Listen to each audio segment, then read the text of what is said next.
So I want to give a little bit of context to kind of the life and times of St. Augustine and why this discussion on just war mattered.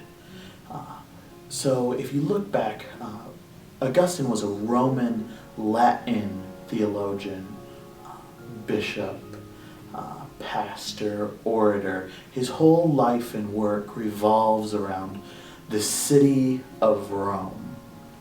And out of the city of Rome, the whole Roman context is really furthered throughout the Roman Empire.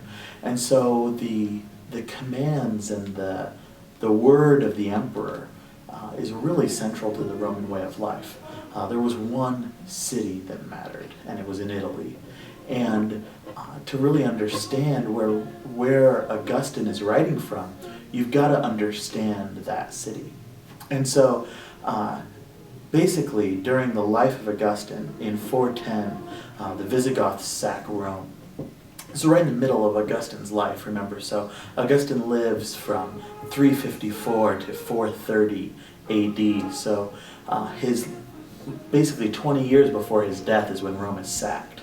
So there's not this feeling of safety, okay? So imagine if Washington, D.C., our capital here, were to be invaded by a group of people, say someone from the Middle East or North Korea, were to be bombed, and they were to try to occupy for a little while. This is really the life that, in the world that Augustine's living in. He's a little removed, like we are, living on the other side of the Mediterranean Ocean, but there's a sense in which his world is a bit rattled, okay? So what I think is important to remember is that the question for Augustine in his time is not whether war or if war is going to happen, but it's the question of how. How do you wage war as a Christian? Can you wage war as a Christian? And really, why you should wage war. What is it that can compel a Christian into war? And so this is really the kind of the life and culture and times that Augustine was writing in. There's no such thing as a totally just war. The war, it's your response to those who have attacked you that is just. Their actions cannot be just because a just war is only a defensive action. And so it is the war, it is how do we know if our actions are just within a war? Very key, and this is where just war theory, since the time of Augustine, especially as it's left the Christian tradition, has gone astray. Very key is that just war is not permission. It's not a checklist where we desire to go to war, and if we meet these certain criteria, we're allowed to. That is not how Augustine saw these things. For Augustine, just war is if this is the situation that is present, such as we have been put into a defensive position, we have been attacked, or there is a real danger that must be dealt with. Let me check my notes. If we have the proper authority behind these actions, which for Augustine is some sort of overarching like state-like authority, the ruling authority, which in his day would have been closely connected with the church. If you have no other resort, if you've tried other forms of resolution and none of them have worked, and there is no other form of resolution to be tried, if you've gone through all of these things, it's not that you now have permission, it's that you have an obligation to do this. I feel that's appropriate to go to war when all other avenues have been exhausted, and the cost of that war is less than the oppressor is forcing on the victims of the injustice. I would follow any rules given to me by a superior officer or the government as long as it does not conflict with my moral conscience. All right, so on the one side you have the really starting with the decline and the fall of the Roman Empire from about it starts at the end of the Pax Romana, the Roman peace in 180. So everything from the 2nd century all the way up until kind of the end of the 5th century, Rome is in decline. The center of government is moved from Rome over to Constantinople. And so you have this change and transition in the center of power. It's named after the Emperor Constantine, Constantinople. Most of us already know that, but one of the things that's really important is that really once that happens, the notion of the regime becomes important. So who rules? Okay? And so when we're talking about just war and who rules and who's in charge and who calls the punches, who says what's right and what's wrong, the demand for war that's just kind of tacit and implicit in daily life, there has to be parameters set.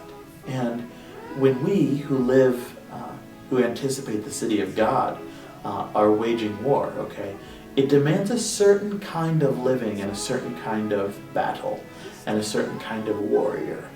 And that's one of the things that Augustine sets up throughout some of his writings, okay? And so in a regiment, perhaps, or at that time it would have been a century, 100-man group who's waging war, multiple of them, headed up by a centurion. There would have been this kind of, what does that soldier look like? Can a Christian participate? And so he sets up all of these things, and you'll hear a little bit later in our presentation that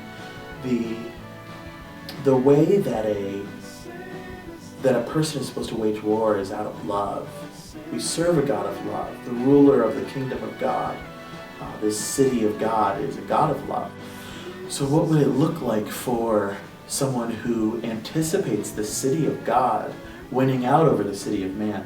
What would a warrior in that kingdom look like? How would a centurion govern his 100 men? How would an individual soldier actually fight?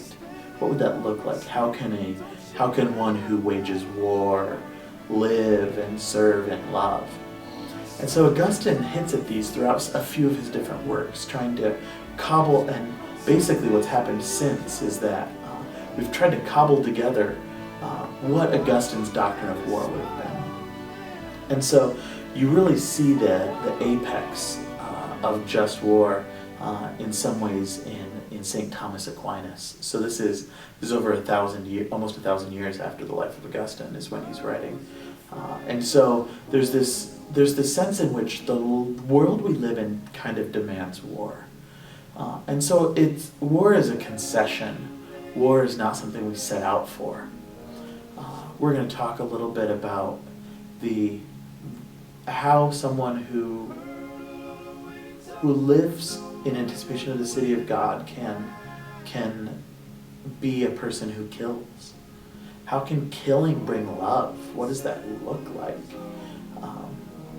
We're going to talk a little bit too about kind of the perspective of someone who has to think about how a modern Christian can engage in war. What does that look like?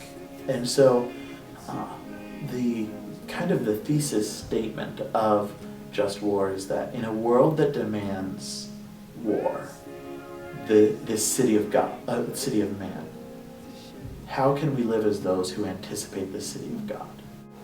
Just as, again, with everything Augustine does, the motivation behind, or the basis of the thought behind just war theory and his thoughts on what makes a war just is love. For Augustine, everything comes back to love. It's not even just about keeping your peace.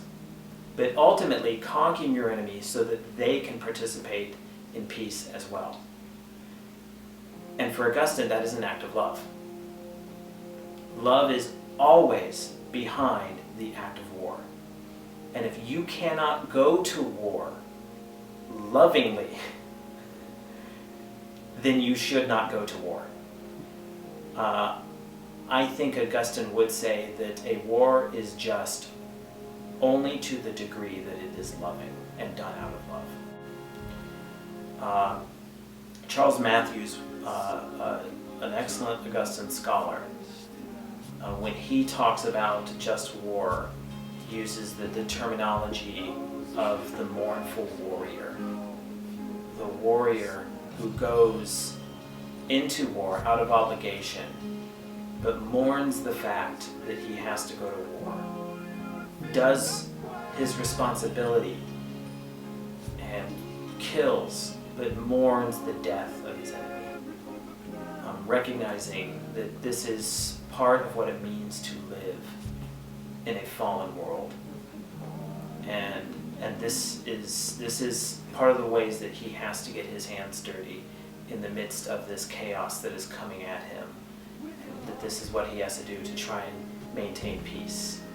And so even the killing of this other is a loving act. Augustine actually said, he wrote a letter to his to an associate of his named Boniface. He actually says, wage war peaceably, which is hard for us to conceive, but for Augustine it's the only way to do it. It's very difficult for us to think of how you go about waging war peaceably. But for Augustine, if you can't wage war lovingly and peaceably, then you are just as bad as the enemy. I'm actually inspired by the story of my own dad, which is a little different, where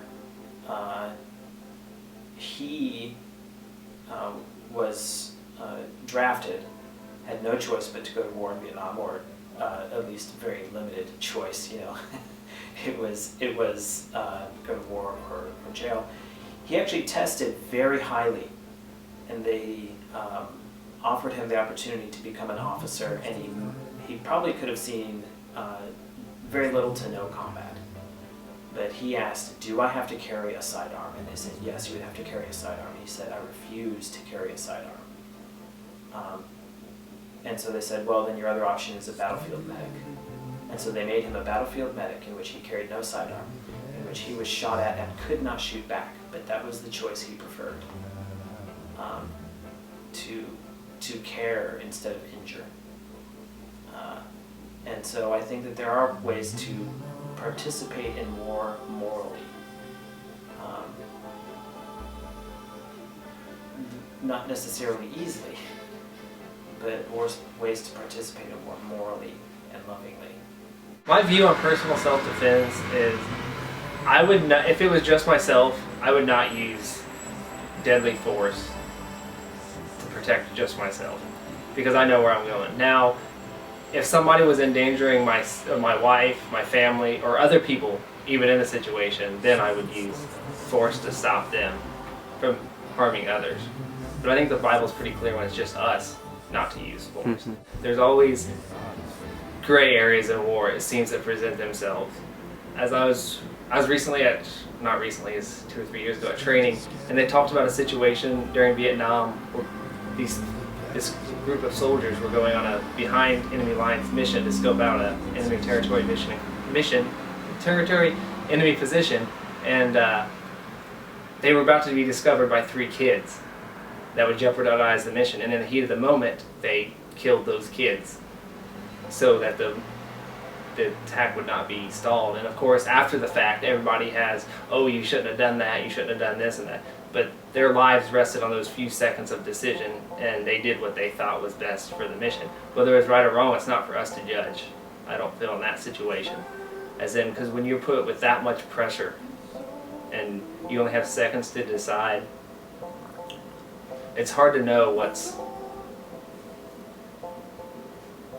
what's appropriate and what's not appropriate.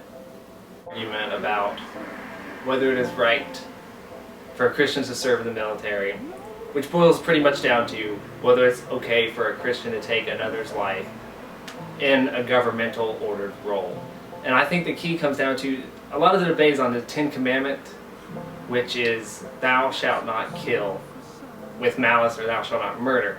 A lot of people, because they grew up on King James, believe it's just thou shalt not kill, which was authorized by the King of England. And of course he didn't want people to kill, because then they couldn't revolt ever if they couldn't kill.